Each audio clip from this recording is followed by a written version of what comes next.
bigay yan kay Alicia. Pasensya na, pero sabi sa akin ni Sir Fernando, wag ko raw ibibigay. Makinig ka sa akin. Kilala mo ba kung sino ako? Opo, alam ko yun, ikaw si Marcia Villaruel. Pero utos sa akin, wag ko daw ibibigay, kaya hindi ko to bibigay sa inyo. Pasensya na kayo. Alam mo, babae, ayoko makapagtalo sa'yo, kaya ibigay mo na sa akin yan ngayon na. Sinabi lang ibigay mo sa akin yan. Matigas ka, ha? Hindi lang ako nobya ni Fernando at executive ng kumpanya. Ako din ang shareholder. Kaya inuutusan kitang ibigay mo sa akin yan ngayon din. Mama siya, pakiusap, intindihin niyo ko.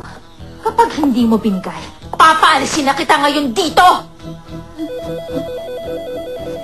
Sagutin mo na! Office of the President. Nandito na ako ngayon. Nandiyan pa ba si Marcia? Opo, Sir Fernando, nandito siya sa tabi ko. Nasaan ka ba? Anong nasan ako? Nandito ako sa art and video. Sinabi nga ni Alberto, natawagan kita agad dahil importante raw. Kasama mo ba siya? Sino? Pwede ba? Wag mo akong gawing tanga.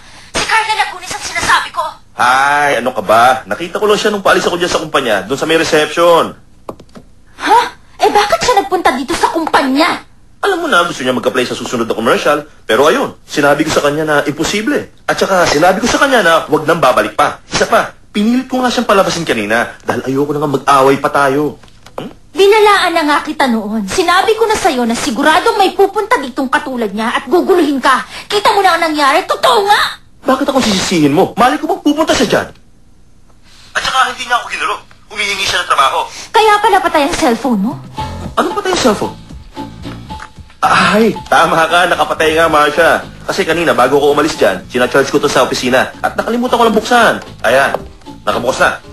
Alam mo, humahanga talaga ako sa'yo dahil ang galing mong gumawa ng mga dahilan. Pinag-isipan mong mabuti. At gusto ko nang maniwala. Nakakainis lang dahil bumalik ka na naman sa dati. Ha? Ano sabi mo? Bakit hindi ka tumawag ngayon dito sa art and video? O tignan mo na lang yung caller ID. O kaya naman, kung gusto mo, pumunta ka dito ng personal, ha? Alam mo, Marcia, hindi na maganda to. Mas lalong lumalala.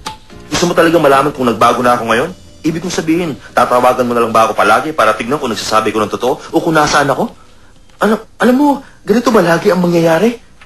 Yan ba ang aasahan ko palagi kapag kasal tayo? Gusto mo hindi na matuloy ang kasal? Teka, wala akong sinasabing ganyan.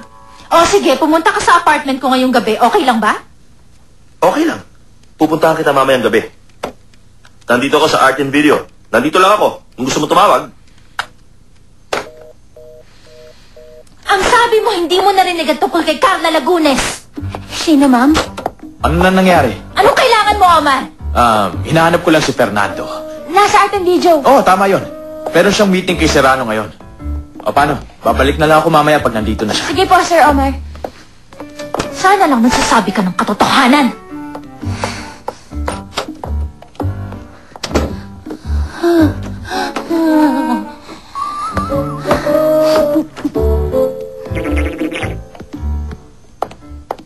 Ano, nakuha mo ba?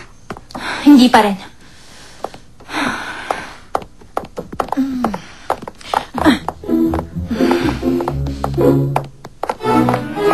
Pakipirmahan lang dyan sa baba.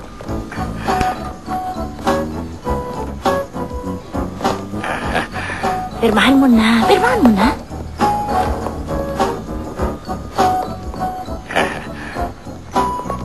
Pwedeng magamit ang telepono? Sige lang, gamitin niyo po. Kumusta? Ikaw pala, sasali ka sa paluwagan? Alam mo, marami pa kasi akong dapat bayaran eh. Ay, kung ganon, bumili ka na lang sa akin ng kahit na anong pampaganda na binibenta ko. Alam mo, hulugan ito, kaya hindi ka mahirapang magbayad. Oo, pero wala akong pambayad sa'yo. Uy, ganon? Sa susunod na lang. Pero wag mong sasabihin na nagbebenta ako dito dahil papagalitan ako. Sa atin lang nakasali dun sa club. Sa club? Oo, sa Ugly Girls Club. Okay, magkita tayo. Siya nga pala, sabi sa akin ni Sir Omar Carval, pumunta ka sa opisina niya. Bye. Sige, pupunta ako doon. Kada kinsenas, ha? Oo. Office of the President. Leti, anak. Nandito kami ngayon ng papa mo sa bilihan ng kotse. Ang saya-saya ko talaga kasi magiging bago na ngayon ang kotse natin. Pumipirma na ng papeles sa'yo, papa. Ay, natutuwa talaga ako, Mama. Ano pong itsura ng kotse? Ay, kung makikita mo lang ito, ang laki talaga at ang ganda pa. Makikita mo rin mamayang gabi, anak. Magkita na tayo sa bahay mamaya, Ma. Bye!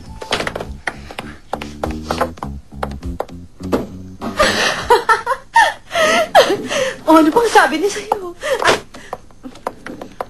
Magtapat ka, Paula Maria. Nung nandito si Carla Lagunas, yung bagong sekretarya ng presidente, yung pangit, kinausap ba siya, ha? Opo, ma'am.